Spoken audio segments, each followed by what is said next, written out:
बिस्मिल्लाहिर्रहमानिर्रहीम। अस्सलाम वालेकुम नाजरीन, मैं हूँ आसमा शिराजी। प्रोग्राम है फैसला आपका।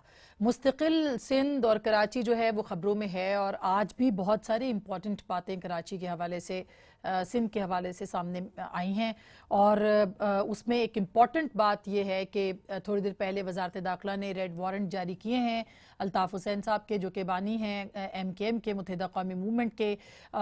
इस रेड वारंट में ये अब उनको क्या हुकूमत पाकिस्तान, हुकूमत बरतानिया से रब्ता करेगी उनकी गिरफ्तारी के लिए, या ये सिर्फ और सिर्फ एक पॉलिटिकल स्टेप है और एक गैलरी से खेलने की कोशिश की जा रही है। इसके ऊपर भी हम बात करेंगे। फाटा रिफॉर्म्स के हवाले से भी बहुत इंपॉर्टेंट चीज़ें हैं, लेकिन आज हम उस पर बात नहीं करेंगे। इसके साथ साथ आपको ये भी बता दें कि IG सिंध जो है AD ख्वाजा, उन्होंने भी कुछ इंपॉर्टेंट बातें की हैं और बहुत ही इंपॉर्टेंट बात उन्होंने ये की है कि पुलिस के जो कातिल हैं वो ऐवानों में बैठे हैं। आज उन्होंने ये कहा और ये भी कहा कि हम कब तक रेंजर्स की जो बेसाखियां हैं उनके ऊपर चलते रहेंगे।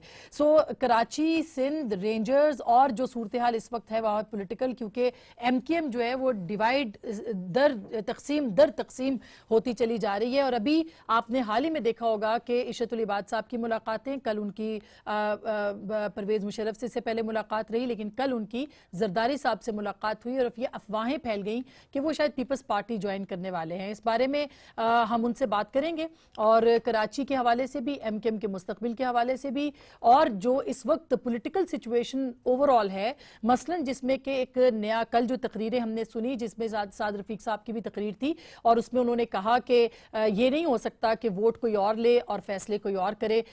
ये सारे मौज़ूआत हम कवर करेंगे आज के इस प्रोग्राम में, क्योंकि अब इलेक्शन की तरफ पाकिस्तान बढ़ रहा है और मुख्तलिफ जो डेवलपमेंट्स हैं वो सामने आती चली जा रही हैं, जिससे कि आपको आगाह करना बहुत ज़रूरी है। और ज़ाहिर है कराची और सिंध उसके अंदर बहुत ही इंपॉर्टेंट है।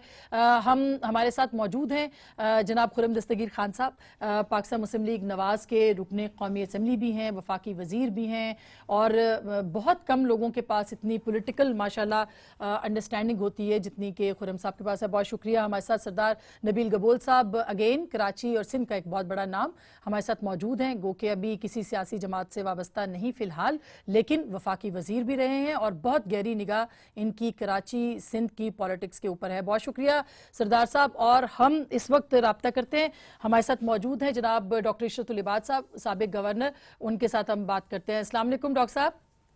जी वालेकुम अस्सलाम अस्मा।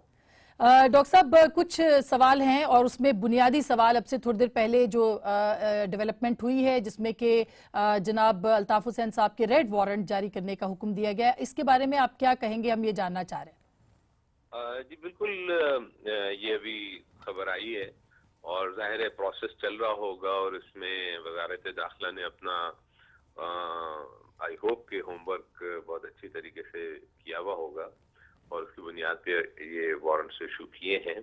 लेकिन ये डिपेंड करता है काउंटर पार्ट पे कि जहां ये जाएंगे वो इसको किस तरीके से देखते हैं, क्योंकि इसमें काफी टेक्निकल चीजें इन्वॉल्व होती हैं और उसमें उसका आउटकम क्या होता है।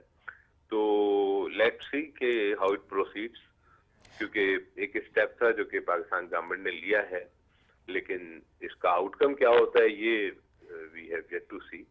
अच्छा डॉक्टर साहब, ये बहुत इम्पॉर्टेंट है ये जानना कि इस वक्त जो सूरत हाल है, अल्ताफ़ हुसैन बरतानिया के शहरी हैं, बरतानवी सिटीज़न है और पाकिस्तान अगर उनको मांगता है वहाँ से तो किस बुनियाद के ऊपर, क्योंकि हमारे बीच में कोई ऐसी ट्रीटी नहीं है जिसकी बुनियाद पे एक्सचेंज किया जा सके।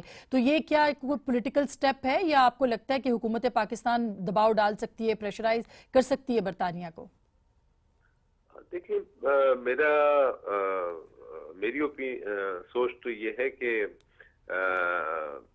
बरतानिया गवर्नमेंट जो है वो दबाव के तहत तो नहीं, लेकिन अगर उसमें सब्सटेंटिव मटेरियल होगा और जो कि एक्शनेबल होगा तो वो अपने कानून को भी देखते हुए और उसको कंपेयर करते हुए ही फैसला करेंगे। मेरा नहीं ख्याल है कि कोई दबाव एक्सेप्ट करेंगे वो। अच्छा, ये अगर थोड़ा सा दूसरी सियासत पे भी आते हैं, क्योंकि आपकी आज कल जरदारी साहब से मुलाकात हुई है, आपकी मुशर्रफ साहब के साथ भी मुलाकातें हुई हैं और बहुत अफवाहें हैं कि आप पीपल्स पार्टी ज्वाइन कर रहे हैं, गो के तरदीद आपकी हुई है, लेकिन अफवाहें थमने को नहीं है। तो क्या आपका सियासी किरदार, नया सियासी क्या होगा डॉक्टर साहब? देखिए, अभी तो मैं एक बार फिर उसको रिपीट करूंगा और बहुत ही एम्फैटिक तरीके से कि बिल्कुल कतई कोई पॉलिटिकल एम्बिशंस नहीं है मेरी इस वक्त। हम्म। और ताल्लुकात सबसे बहुत अच्छे हैं। जरदारी साहब बहुत उनकी मैं रिस्पेक्ट करता हूँ और उनसे बहुत अच्छे ताल्लुकात हैं। उनसे क्या, पीपल्स पार्टी के तकरीबन तमाम ही लोगों से बहुत ही अच्छे और देरीना ताल्लुकात हैं। लेकिन उसका कतई मतलब ये नहीं है कि मैं पीपल्स पार्टी ज्वाइन कर रहा हूँ। और भी कोई रोल अभी मैंने अपने लिए नहीं सोचा है। लेकिन बहरहाल एक चीज जिसके लिए मैं जरूर दुआगो भी हूँ और कोशा भी रहूंगा, और वो ये है कि कराची में कम्युनिटी डिवाइड ना हो। और क्योंकि कम्युनिटी डिवाइड, क्योंकि वहां हमने इतने अरसे जो काम किया है, देखिए लॉ एंड ऑर्डर एक बड़ा मसला रहा है कराची का, और उस लॉ एंड ऑर्डर के बहुत सारे फैक्टर्स और कंट्रीब्यूटिंग फैक्टर्स रहे हैं। और उसमें उसको बहुत ही मेहनत और बहुत ही ज्यादा उसमें लग के उसको उन तमाम फैक्टर्स को न्यूट्रलाइज किया गया है या उनको काउंटर किया गया है।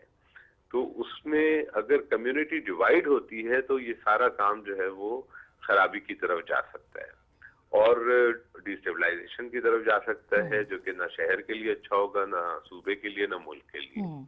तो मेरी ये ख्वाहिश जरूर होगी कि अपनी कैपेसिटी में, चाहे पॉलिटिकल पार्टीज के थ्रू बाहर बैठ के भी या पाकिस्तान में इंशाल्लाह आकर के भी लोगों से मिलके कम से कम एक हार्मनी जरूर क्रिएट करूं, परसुएट करूं लोगों को कि कम्युनिटी डिवाइड ना हो। डॉक्टर साहब, मैं क्विकली बहुत मुख्तसर सवाल करना चाह रही हूँ कि सलीम शहजाद अभी आए हैं और वो मुत्तहिद करना चाहते हैं। वो कहते हैं मैं जोड़ने के लिए आया हूँ। उनका आना, और फिर इसी तरह से बहुत बातें हो रही हैं कि पीएसपी और एमकेएम पाकिस्तान के बीच वर्किंग रिलेशनशिप, क्या आपको मुमकिनात लगती हैं कि तमाम ग्रुप्स एक मरतबा फिर इकट्ठे हो सकेंगे और किसके तहत इकट्ठे हो सकेंगे? देखिए, मेरा अपना ख्याल है, देखिए इसमें दो तीन फैक्टर्स हैं। एक फैक्टर तो ये है कि एक फैक्टर तो ये है कि जो पार्टीज हैं और उनको जो लोग चला रहे हैं, ये तो उनके सोचने का भी काम है कि वो किस विजन के साथ जो है ना आगे जा रहे हैं। दूसरा, इसमें जो डिसाइडिंग कर रहे हैं ना, वो अवाम है और लोग हैं डिसाइडिंग फैक्टर, और वो किसको कितना रेलेवेंट समझते हैं अपने फायदे के लिए या अपने हुकूक के लिए या अपनी पसंद के मुताबिक, तो जाहिर है ये तो फैसला वो करेंगे और उनको जो ये फैसला करने का जो चांस है वो जाहिर है इलेक्शंस में मिलेगा। तो इलेक्शंस जो है आसमा, वो एक टेस्टिंग टाइम होगा जो कि एक्चुअली बड़ी क्लैरिटी से असरटेन करेगा कि किसकी कितनी रेलेवेंस है। दुरुस्त। और जाहिर है कि इस वक्त इतनी वेग सिचुएशन है कि इस वक्त तो स्पेकुलेशन ही की जा सकती हैं, और मैं समझता हूँ स्पेकुलेट करना अभी से किसी भी पॉलिटिकल पार्टी के फ्यूचर के हवाले से वो मुनासिब भी नहीं है, क्योंकि हमारे यहाँ जो सियासत है वो उसमें जज्बातियत का बहुत ज्यादा अमल दखल है, और इमोशनल पॉलिटिक्स में जो कंटेम्प्रेरी हिस्ट्री है हमारी, उसमें यही देखा गया है कि एक दफा लोग जब अटैच हो जाते हैं किसी भी पॉलिटिकल पार्टी के साथ, तो वो फिर शेक करना उनको जरा मुश्किल होता है उस वोट बैंक को। दुरुस्त बात है। जनरलाइज्ड मैं बात कर रहा हूँ, इक्का दुक्का मिसालें तो आपको मिलेंगी कि पहले कोई जीता फिर बाद में कोई और जीत गया, लेकिन जनरल अगर आप पर्सपेक्टिव में देखें तो जनरलाइज्ड यही हमने देखा है कि जो जिसका वोट बैंक होता है वो बड़ी मुश्किल से मतलब उन पार्टियों पे भी इल्जामात लगते हैं, उन शख्सियात पे भी इल्जामात लगते हैं, लेकिन एंड में जब रिजल्ट्स आते हैं तो वही पार्टी शुरू वोट ले लेती हैं। दुरुस्त बात है। जिनका एक हिस्टोरिक वोट बैंक चला आ रहा होता है। तो ये टाइम इसका बेहतरीन जज है कि वही असरटेन करेगा। इस वक्त की सूरत हाल में 22 अगस्त के बाद की जो सूरत हाल, 22 अगस्त के बाद मुत्तहदा के हवाले से मैं बात कर रहा हूँ, कि 22 अगस्त के बाद जो सूरत हाल डेवलप हुई है उसमें लोगों की ओपिनियन क्या है, लोगों का रुझान किस तरफ है। क्योंकि देखें, एक चीज ये है कि जिस बुनियाद पे मेरा ख्याल है कि एमकेएम का वजूद हुआ था, जी हाँ, वो बहुत सारे फैक्टर्स थे उसके, और उन फैक्टर्स में एक फैक्टर्स ऑफ एलियनेशन और डिस्क्रिमिनेशन भी था कम्युनिटी के हवाले से। बिल्कुल बिल्कुल तो बिल्कुल। वो अगर एड्रेस नहीं होता है जी हाँ, और वो बायस फील करते हैं, मतलब वो उनको ऐसा महसूस होता है कि हमारे साथ जो ट्रीटमेंट है वो बायस किस्म का है, तो यकीनन वो अगर फंडामेंटल्स दुरुस्त नहीं होंगे तो वो किसी भी तरफ जा सकते अच्छा हैं। और ये तो विल ऑफ द पीपल होती है फिर। तो ये मैं तो इसको इस तरह से कंक्लूड करूंगा कि ये इलेक्शंस आर द बेस्ट जज कि मैं यही जानना चाहती थी क्विकली कि उर्दू स्पीकिंग वोट को क्या मुशर्रफ साहब मुत्तहिद कर सकते हैं आपके ख्याल में? देखिए, ये किसी एक के बस का नहीं है, ये एक कलेक्टिव रिस्पॉन्सिबिलिटी मैं समझता हूँ कि सभी को समझना चाहिए। यानी इसमें मैं तो कहूँगा कि अगर कॉरिडोर ऑफ पावर में जो लोग हैं, प्राइम मिनिस्टर साहब हैं या चीफ मिनिस्टर साहब हैं या पॉलिटिकल पार्टीज के हेड हैं, वो इन द लार्जर इंटरेस्ट, देखिए ना, शॉर्ट टर्म गेन तो सब देख रहे होते हैं, लॉन्ग टर्म करना पड़ेगा, लॉन्ग टर्म गेन और लॉन्ग टर्म जो मामलात हैं उसको जरूर नजर में रखना चाहिए। सही।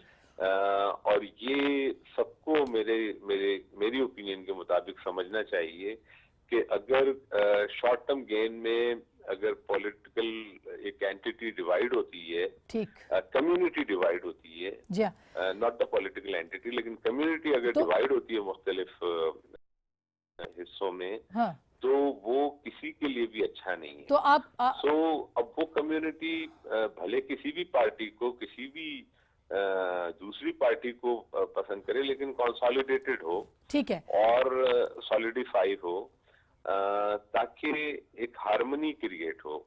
अदरवाइज तो आप मतलब आप मुशर्रफ को रूल आउट नहीं कर रहे इसमें, जना मुशर्रफ को बिल्कुल आखिरी सवाल है, बिल्कुल आप रूल आउट नहीं कर रहे उनको? वो भी कहने, देखिए मैंने तो ये कहा है कि कलेक्टिव एक रिस्पॉन्सिबिलिटी मैं समझता हूँ सबकी ही बनती है। ठीक, जो भी लोग मुल्क से प्यार करते हैं और मुल्क को मुस्तहकम देखना चाहते हैं, मुल्क की तरक्की देखना चाहते हैं, क्योंकि देखें, कराची का इस्तेहकाम पूरे मुल्क के लिए बहुत जरूरी है। ठीक बात है। अच्छा, और क्योंकि कराची स्टेबल होगा तो मुल्क स्टेबल होगा, ठीक ठीक ठीक, और कराची डिस्टेबलाइज होगा तो मुल्क भी जो है ना वो, क्योंकि कराची इकोनॉमिक हब है और मेजर कंट्रीब्यूटर है इन द नेशनल इकोनॉमी, तो इसकी स्टेबिलिटी बहुत जरूरी है और एक सस्टेनेबल स्टेबिलिटी जी जी बिल्कुल डॉक्टर साहब, मेरा सोचना तो यही है कि इसमें शॉर्ट टर्म गेन्स नहीं देखने चाहिए, बल्कि लॉन्ग टर्म विजन के साथ इसको हैंडल करना। अच्छा डॉक्टर साहब, बिल्कुल जाते जाते ये बता दें कि एमकेएम लंदन का मुस्तकबिल क्या है आपके सामने? देखिए, इस वक्त के अगर आप जो हालात है उसमें आप देखें तो यकीनन खुसूसन 22 अगस्त के बाद एक पाबंदी है, और जाहिर है कि जो बात की गई है 22 अगस्त को, वो किसी भी पाकिस्तानी को वो एक्सेप्टेबल नहीं है, किसी भी पाकिस्तानी के लिए। दुरुस्त बात है। तो लंदन में नेचुरली इस वक्त जो सिचुएशन है वो हम सबके सामने है कि डिस्कनेक्ट है लंदन, लेकिन लंदन की तरफ देखने वाले जो कराची में लोग हैं और जो अवाम में लोग हैं वो असल में रेलेवेंट हैं। उनकी रेलेवेंस बहुत ज्यादा है, उनकी इम्पोर्टेंस बहुत ज्यादा है, क्योंकि अगर वो सब कुछ होने के बावजूद भी अगर लंदन की ही तरफ देख रहे हैं तो फिर ये एक बड़ा क्वेश्चनेबल एक सिचुएशन बनती है और एक बड़ी कॉम्प्लेक्स सिचुएशन बनती है। दुरुस्त बात है। तो उस हवाले से मैं यही देख रहा हूँ कि, और जैसे मैंने पहले कहा कि ये भी एक हकीकत है हमारे यहाँ, और मैं इसको बार बार इस मिसाल को देता हूँ कि मोहतरम भुट्टो साहब की फांसी सुप्रीम कोर्ट ने दी थी, लेकिन पब्लिक ने तो एक्सेप्ट नहीं किया उसको ना। वेरी इंपॉर्टेंट, बिल्कुल। भुट्टो साहब आज भी जिंदा हैं और भुट्टो ही साहब के नाम पे आज तक पॉलिटिक्स हो रही है। जी जी जी जी जी, तो बिल्कुल जो इमोशनल अटैचमेंट होती है लोगों की वो बहुत प्रिवेल करती है बिल्कुल। और उस बहुत स्ट्रांग बॉन्ड होता है वो। जी बहुत बहुत शुक्रिया sir, thank you so much. Doctor साहब बात कर रहे थे, खुरम साहब आई एम सॉरी, नबील साहब आप लोगों को इंतज़ार ज़रूर करना पड़ा, लेकिन ये बड़ी इंपॉर्टेंट उन्होंने डिस्कनेक्ट की बात की है और ये रेलिवेंट होने की बात की है, और उन्होंने कहा भुट्टो साहब को फांसी लग गई लेकिन वो लोगों के दरमियान रहे। तो ये आपके ख्याल में अब एमकेएम लंदन का, क्योंकि आप तो आज काबीना में थे, रेड वारंट का फैसला वही हुआ होगा, क्या लग रहा है आपको, रेलिवेंस कितनी है अब? नहीं, मैं बिल्कुल इस मामले में जनाब मुझसे पूछ रहे हैं खुरम से। नबील साहब जवाब दे दें। चले मैं आपके पास आ जाती हूँ, क्योंकि काबीना की बात कर रही थी ना, तो मैंने कहा चलते चलते जरा काबीना के फैसले जो इस मुतालिक है वो भी पूछ लूं। लेकिन सरदार साहब आपको क्या लगता है कि मतलब ये जो बातें अभी गवर्नर साहब कर रहे थे, साबिक गवर्नर साहब रेलिवेंस की बात कर रहे हैं, डिस्कनेक्ट लोग नहीं है, हुकूमत जरूर हो गई है लंदन के साथ। देखें, इस वक्त पोजीशन वाजे नहीं है। इस वक्त ये पोजीशन वाजे इतना तक तो है कि 2018 के इलेक्शन में अल्ताफ़ हुसैन के जो कैंडिडेट्स हैं वो इलेक्शन नहीं लड़ पाएंगे, क्योंकि अल्ताफ़ हुसैन हमेशा इलेक्शन लड़ता था, उसका इंतखाबी निशान पतंग होता था। पतंग की डोर जो है इस वक्त फारूक सत्तार के हाथ में आ गई है। तो अल्ताफ़ हुसैन के पास अब कोई पार्टी नहीं रही है कि वो किस पार्टी की बुनियाद पर इलेक्शन रहेंगे। हत्ता के सपोर्टर्स मौजूद होंगे अपनी जगह, जिस तरह इशरत लिबास साहब ने कहा, क्योंकि आप वो जो सपोर्टर्स हैं, वोटर्स हैं, वो खुद कंफ्यूज हैं कि वो किसको वोट दें, क्योंकि ये जो एमक्यूएम है ये महाजरों की पार्टी है और महाजर इस वक्त अपने आप को इनसिक्योर समझते हैं और वो समझते हैं कि हमें सिक्योरिटी और उनके पास कोई जो है, बिल्कुल सही आप बिल्कुल, हम खुद ऑन ग्राउंड हमने लोगों से बात भी की खुरम साहब, और लोग वाकई बिल्कुल नबील गबोल साहब की बात दुरुस्त है, वो कंफ्यूज्ड है कि हम करें तो करें क्या, कौन सी लीडरशिप वैक्यूम में कहा गया है। तो मैं दोबारा उसके ऊपर आ जाऊंगी कि क्या हुकूमत ने रेड वारंट का फैसला किया, क्या बरतानवी गवर्नमेंट के साथ भी आप लोग राब्ते में होंगे, करेंगे कुछ इसके ऊपर पेशरफ? बरतानी और पाकिस्तान के दरमियान कोई एक्स्ट्राडिशन ट्रीटी नहीं है, अगरचे इसके ऊपर गालिबन 12 साल हो गए गुफ्तगू जारी है दोनों हुकूमतों के दरमियान। पाकिस्तान में 3 हुकूमतें बदल गई हैं, लेकिन इसके ऊपर कोई फैसला हतमी नहीं हो सका। इसीलिए इस वक्त जो सिचुएशन ये है कि जो कुछ दूसरे बैनुल अक़वामी एग्रीमेंट्स हैं उनके तहत ज़रूर कोई प्रिजनर एक्सचेंज या कोई हो सकती है बात, इसीलिए रेड वारंट जो हैं वो इशू किए गए। लेकिन रेड वारंट जो हैं, मैं सिर्फ अर्ज करूंगा, जो बात डॉक्टर साहब ने की है वो एक लॉन्ग टर्म विजन के तहत थी, इसका कोई शॉर्ट टर्म गेन के तहत नहीं। और लॉन्ग टर्म विजन यही है कि हमें नहीं भूलना कि 12 मई 2007 से लेकर 5 सितंबर 2013 जब तक ऑपरेशन नहीं शुरू हुआ, कराची के शहरियों का खून बहा है। बिल्कुल बिल्कुल। और क्या एक तो तरीका ये है कि हम शोरिश के नाम पर वो खून जो है, जिसे कहते हैं ना, पानी में बहा दें कि जी बस वो थे हमारे शहरी, वो फना हो गए, लेकिन अब हमने आगे चलना है। सही बात है। पर जाहिर है ये खून फिर खून है पाकिस्तानियों का। इसका ये तो खैर बहुत बड़ी बात आपने की तो कि मेरी कोई बदला भी तो होगा। कहीं ना कहीं तो हमें इंसाफ के लिए जद्दोजहद जारी रखनी है। हम भी इस मामले में परफेक्ट नहीं है। हमने भी पाकिस्तान की जो सियासी हकीकतें हैं, अवाम ने जो मुंतखब किया हुआ है नुमाइंदों को, जिसकी तरफ कुछ तवज्जो एडी ख्वाजा साहब ने भी दिलाई है, लेकिन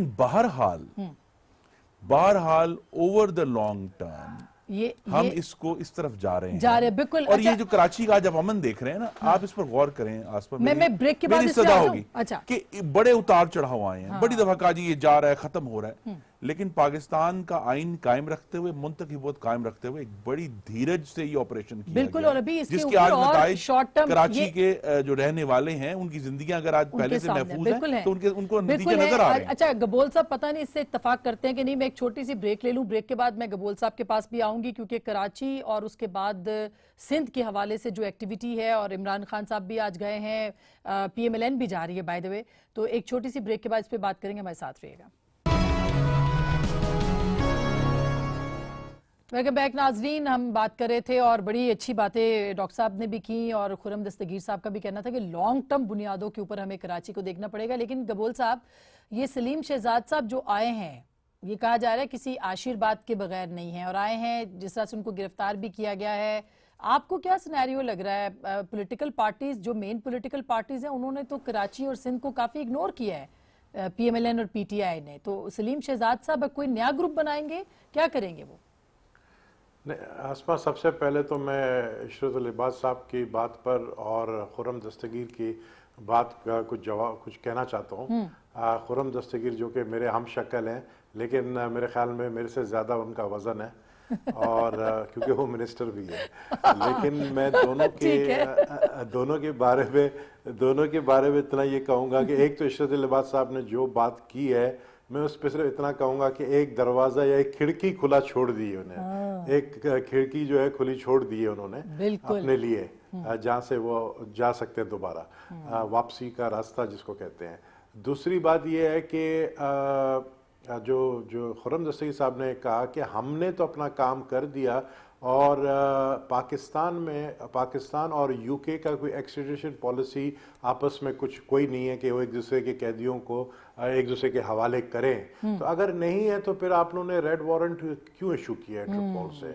ये और अगर नहीं और आप कहते हैं कि हमने तारीख के लिए नहीं, देखे अगर तो आप सीरियस हैं तो देखे ना, या तो अवाम के सामने दिखाने के लिए रेड वारंट इशू किया है और आप जानते हैं कि वो शख्स आपके हवाले नहीं हो सकता है, तो क्या फायदा ऐसे रेड वारंट का? आपके जो डिप्लोमेसी होती है गवर्नमेंट की, बैकडोर डिप्लोमेसी जिसको कहते हैं, वो भी एक चीज होती है कि आपने UK की इतनी मदद की है, आपने वेस्टर्न कंट्रीज की वॉर ऑन टेरर में इतनी मदद की है, आप एक पाकिस्तान के कैदी को जो है नहीं मंगवा सकते हैं। तो मैं इस चीज पे बिलीव नहीं करूंगा। अगर गवर्नमेंट सीरियस हो जाएगी तो वो मंगा सकती है। ये रेलेवेंट सवाल है कि अगर है ही नहीं, कोई ट्रीटी नहीं है, तो फिर रेड वारंट का क्या? Just playing to the gallery. Precisely this is precisely the point. जब अगर ट्रीटी होती तो फिर हमें रेड वारंट की जरूरत नहीं थी। फिर तो हम बराह रास्त हुकूमत बरतानिया से जो कानूनी चाराजोई है वो करते उस ट्रीटी के तहत। क्योंकि ट्रीटी नहीं है तो हमें फिर इंटरपोल को इवोक करना पड़ेगा ना। ये वजह ये होती है उनको इवोक करने की, इस वजह से कि हाँ रेड वारंट है, ठीक है जी, कि वो हमें फिर इंटरपोल की मदद चाहिए। हुकूमत बरतानिया से भी हमारी गुफ्तगू जारी है। मैं फिर कहूँगा कि ये एक तमाम सियासी जो हमारे पाकिस्तान में प्रेशर्स हैं उनको बर्दाश्त करते हुए, अवाम ने जिन पार्टियों को मुंतखब किया है उसकी राय का एहतराम करते हुए, बहरहाल हमें लॉन्ग टर्म इंसाफ की तरफ जाना है। इसके ऊपर जरूर बहस हो सकती है। वो कैसे? वो तो आपने एडी ख्वाजा साहब का स्टेटमेंट आज सुना है ना। हाँ, आपने उन्होंने कहा कि भाई रेंजर्स की बेसाखियां, और जिन्होंने मैंने इसलिए पॉइंट आउट किया कि इस पे जरूर बहस हो सकती है कि जी आप पहले आपने तेजी से क्यों नहीं इस पर एक्शन किया।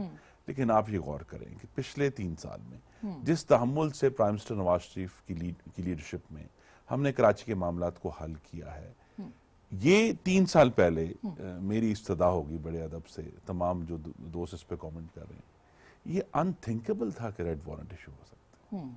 अच्छा, ये तो सोच जाहिर है कि with passage of time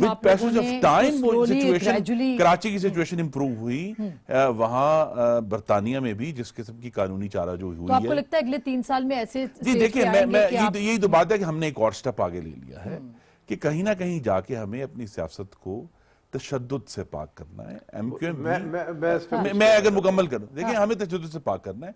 MQM को पाकिस्तान की अवाम, कराची के अवाम वोट देते हैं, उनका एहतराम है हमें, लेकिन बहरहाल उनको भी इसी तरफ लेकर आना है कि उनके हक का एहतराम करते हुए आहिस्ता आहिस्ता कराची में, मैं फिर कहूंगा कि जो कोई कहता 7,000 है, कोई कहता 10,000 है, कहीं ना कहीं तो उस खून ने रंग लाना है ना। ये तो नहीं हो सकता कि आप कहें जी कि जनाब वो 10,000 लोग जो हैं वो कब्र के अंदर चले गए, लिहाजा वो बेबानी थे और चले आगे चले और सियासी जो है ना वो अपने सौदे करके तो आप बंद कर दे सारा कुछ। यानी फेडरल गवर्नमेंट या जो नेशनल लेवल की पार्टीज हैं, PMLN इस वक्त हुकूमत में, वो ये सोच रही है कि वो जो खून बहा है उसका फैसला करना है। एडी ख्वाजा साहब कह रहे हैं कि कातिल जो है पुलिस के, वो बैठे हुए वानों के अंदर। मैं आसपास से इतना कहूँगा इस हवाले से कि देखिए, आपने तो आईजी सिंध की स्टेटमेंट बता दी, आपने आज आर्मी चीफ की जो लाहौर गैरिसन में स्टेटमेंट दी है, जो सबसे इम्पॉर्टेंट स्टेटमेंट है, उसके हवाले से भी मैं बात करूंगा, जिसमें उन्होंने कहा है कि कोई फर्द या इदारा पाकिस्तान की सलामती से बालातर नहीं है। ये बहुत बड़ा स्टेटमेंट है और ये समझने वाले समझ गए होंगे कि कौन किस शख्स या किस इदारे के बारे में वो बात कर रहे हैं। और ऊपर से साद रफीक साहब या राना सनाउल्लाह थ्रेट कर रहे हैं।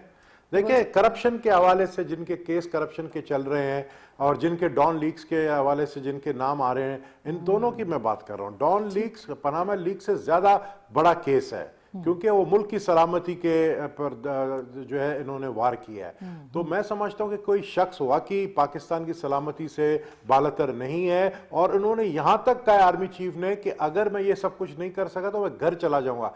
किसी आर्मी चीफ ने कभी ये बात नहीं की होगी। मतलब he means business, he is very serious about it. और हमें बहुत तवक्कात है नए आर्मी चीफ से, और वो करके दिखाएंगे और हमें बड़े तवक्कात है। उन्होंने बहुत बड़ी अच्छा, वैसे ये जो सिग्निफिकेंट हमें, मतलब हम जो मायूस थे, हम क्या मायूस थे, पूरे नेशन मायूस थी, बल्कि फौजी ऑफिसर्स भी मायूस जो थे डॉन लीक्स के हवाले से, उनको भी जो है एक मौका अच्छा, मिला। ये आपने बहुत इंपॉर्टेंट बात की, क्योंकि कल डॉन लीक्स के हवाले से सर कुछ जराए के हवाले से खबरें आई थी। मैं खुरम साहब से पूछती हूँ, मैं एक छोटी सी ब्रेक ले लूं, ब्रेक के बाद फिर सवाल करती हूँ, ब्रेक के बाद।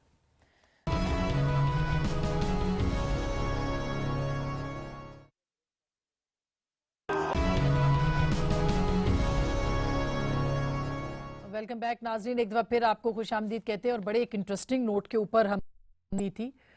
गबोल साहब, आप कंटिन्यू कीजिए, क्योंकि आपने ये कहा कि इंडिविजुअल्स, आर्मी चीफ की जो रीसेंट स्टेटमेंट आई है उसके बारे में आपने बात की। दूसरा, जनरल मुशर्रफ की जो हम बात पूछ रहे थे अभी डॉक्टर इशरतुल इबाद साहब से, उन्होंने रूल आउट नहीं किया कि जो लीडरशिप वैक्यूम है वो फिल कर सकते हैं आइदर जनरल मुशर्रफ या वो खुद, जो कि हमने उनसे पूछा भी। जी देखें, मैं आसमा ये बात पहले कह चुका और शुक्र है कि आज थोड़ा बहुत वजन मेरी बातों में आया, क्योंकि जो इशरतुल इबाद साहब ने बात कही कि अकेले जनरल मुशर्रफ नहीं करेंगे, कलेक्टिवली काम होगा। उनका मकसद ये था कि मकसद इशरतुल इबाद, जनरल परवेज मुशर्रफ और फारूक सत्तार मिलकर ये काम करेंगे। और मैं शुरू से ये बात कह रहा हूं कि आगे जाकर 2018 के इलेक्शन में इशरतुल इबाद, फारूक सत्तार एक हो जाएंगे।